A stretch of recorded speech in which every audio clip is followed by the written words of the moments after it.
Right sir, ఇప్పుడు ఇక వనపర్తి నుంచి స్టేట్ వైడ్కి వద్దాం.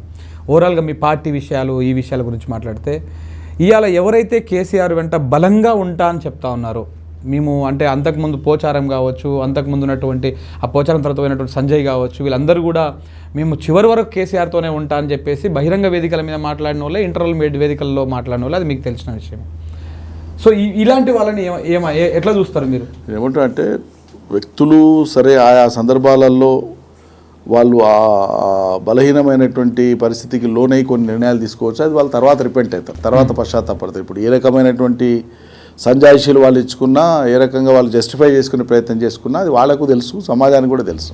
ఓకే, ఇప్పుడు ఒక సమూహం ఒక పార్టీలో లేదా ఒక వ్యవస్థలో కలిసి ప్రయాణం చేసేటప్పుడు కష్టం వచ్చినా నష్టం వచ్చినా భరించి కలిసి నడిచిన వాళ్ళు సహచరులు అవుతారు. ప్రయాణం నడుస్తూ ఉంటే ఆపద వచ్చినోడు వెనక చిక్కిపోతానంటే, ఇప్పుడు ఇది ఒక ప్రజాస్వామ్య యుద్ధమే ఎన్నికల రాజకీయాలంటే. ఆయుధాలు లేకపోవచ్చు, మాటలే ఆయుధాలు, సిద్ధాంతాలే ఆయుధాలు. అంతే. కాబట్టి నువ్వు ఆపద వచ్చినప్పుడు వెనుదిరిగిపోతుంటే అది మీ చాతకాంతనమో ఇంకోటి అనుకుంటా. ఇది మనకు చరిత్ర పుటల్లోకి పోతే వెనకటి నుంచి ఇది ఉంటుంది శంకర్. ఏంటంటే ధీరోదాత్తులు ఉంటారు, ధీరోదాత్తులు ఎంబడి పిరికి పందాలు కూడా ఉంటారు. నేను వాళ్ళని అంటలేను, స్వభావం చెప్తున్నా. నువ్వు లక్ష్యాన్ని ఎంచుకున్నప్పుడు ఆ లక్ష్య సాధన కోసము ఆ లక్ష్యం కరెక్ట్ అని ఇప్పటికీ నువ్వు నమ్మితే, ఈ లక్ష్యాన్ని ఛేదించడానికి ముందు పోయేటువంటి వ్యక్తి పట్ల నీకు ఏదైనా భేదాభిప్రాయం ఉంటే ఆయన దాటి నువ్వు ముందలు పోయి లక్ష్యం సాధించవు అన్నాడు. నువ్వు లక్ష్యం నుంచి తిరోగమనానికి ఎందుకు పోవాలి?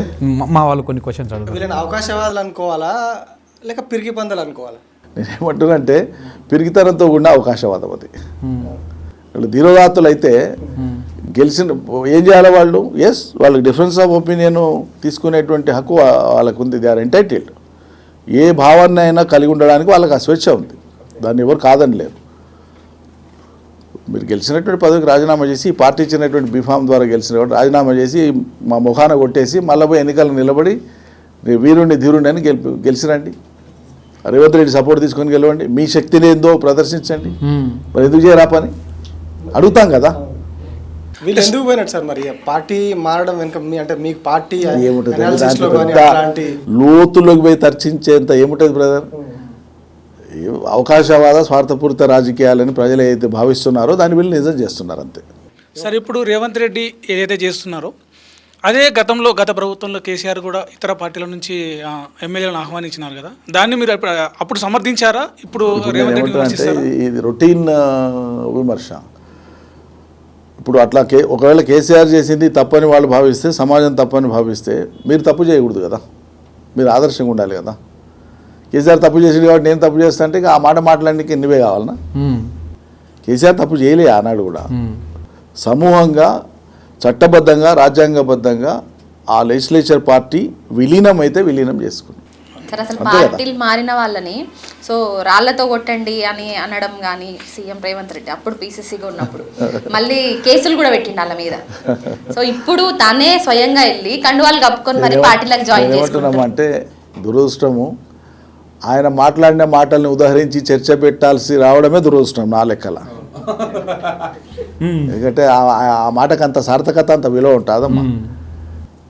ఆయన మాటలకు అంత సార్థకత, అంత విలువ ఉంటే గట్ల ఇట్లా మాట్లాడతాడు. ఎక్కడనో కాదు, ఎవరినో కాదు, ఎన్నికలు కాదు, ఇవి సాక్షాత్తు కాంగ్రెస్ పార్టీ అధినేత్రి గురించి ఆయన మాట్లాడండి కదా. రాజకీయాలలో ఉన్నప్పుడు మీరు ఒక పార్టీలో ఉన్నప్పుడు అవతల పార్టీ సిద్ధాంతాలను, అవతల పార్టీలో వచ్చే విమర్శలను ఎదుర్కొంటారు, విమర్శిస్తారు, జవాబులు ఇస్తారు. కానీ వ్యక్తిగత స్థాయిలో చాలా తీవ్రంగా సోనియా గాంధీ, అది అవసరం లేని విషయం. ఆమెను బలిదేవత అని రకరకాలుగా మాట్లాడింది కదా టీడీపీలో ఉన్నప్పుడు. తారస్థాయికి పోయి మాట్లాడే అవసరం ఏముంది రాజకీయాలలో? మరి ఇప్పుడు అదే పార్టీలో పోయి ఆ పార్టీ తరఫు నుంచి ఆయన ముఖ్యమంత్రి అయ్యిండు. ప్రజలకి రోజు ఆ వీడియో కనిపిస్తుంది, ఈ వీడియో కనిపిస్తుంది కదా.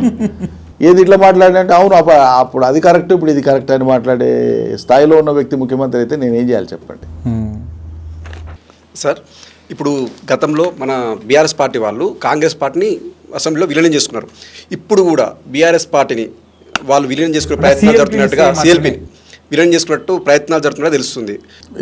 ఊహించి దానికి నేను జవాబు చెప్పడం, మీరు అడగడం కంటే కూడా అటువంటి పరిణామం ఉత్పన్నమైనప్పుడు చూద్దాం. అంటే ప్రస్తుతం రాష్ట్రంలో కక్షపూరిత రాజకీయాలు నడుస్తున్నాయని ఒక చర్చ జరుగుతుంది.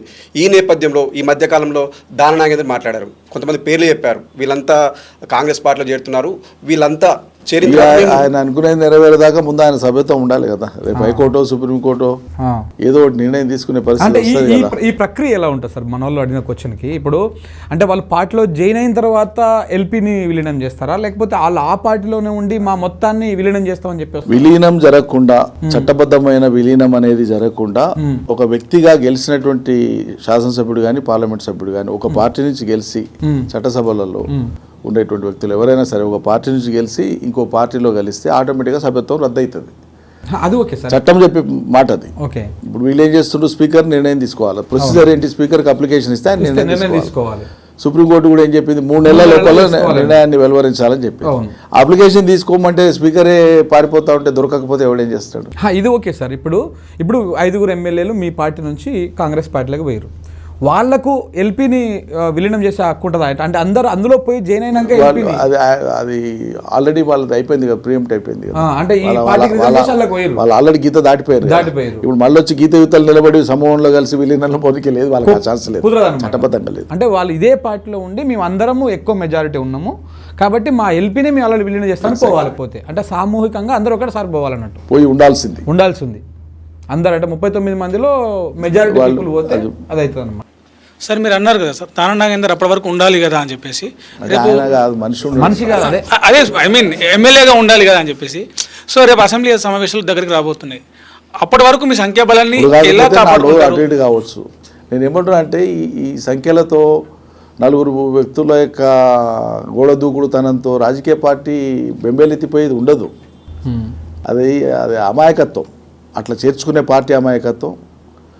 అది అట్లా జరగదు రాజకీయ పార్టీ. అంటే జీవన్ రెడ్డి కూడా అన్నారు కదా సార్ మొన్న రీసెంట్గా, అసలు అవసరమే లేదు ఇతర పార్టీ ఎమ్మెల్యేలను చేర్చుకునే సంఖ్యాబలం అవసరం లేదు, ఎందుకు చేర్చుకుంటారని చెప్పేసి కొంత అసంతృప్తి. వాళ్ళ పార్టీలో దాన్ని ఆమోదించని వాళ్ళు ఉన్నారు, ఆమోదించే వాళ్ళు ఉన్నారు, అది వేరే విషయము. సింపుల్గా మా బలం ఇంత, బీఆర్ఎస్ బలం లేదు, అది అయిపోయింది, దాన్ని పొందబెట్టినాం, ఇక పార్టీ ఏడుంది, లేనే లేదు, ఇంత పొడుగు మాటలు మాట్లాడుతుండ్రు కదా ముఖ్యమంత్రి నుంచి కింది వరకు కాంగ్రెస్ నాయకులు చాలా చోట్ల చాలా నియోజకవర్గాల్లో. ఇదే మాటను బట్టి కొట్టినటువంటి చిన్న స్థాయి గల్లీ లీడర్లు కూడా మీ పార్టీ లేదని మాట్లాడుతారు. మేము మౌనంగా విని ఊరుకుంటున్నాం గంభీరంగా.